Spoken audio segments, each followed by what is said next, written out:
இந்த ஒரு புத்தகத்தில் ஓஷோ சொல்லுகிறார், சோகமாக இருக்காதீர்கள்.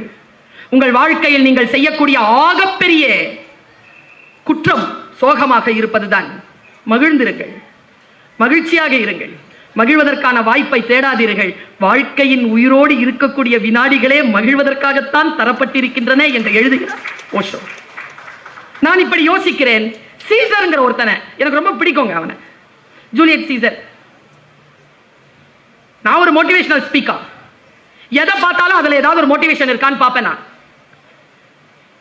மண்ணை கிளம்பி வெளியில் வருகிறது விதைன்னு சொன்னல, அந்த மாதிரி நான் அப்பன் தோண்டிய கிணறு என்பதற்காக உப்பு தண்ணீரை எல்லாம் குடிப்பதில்லை.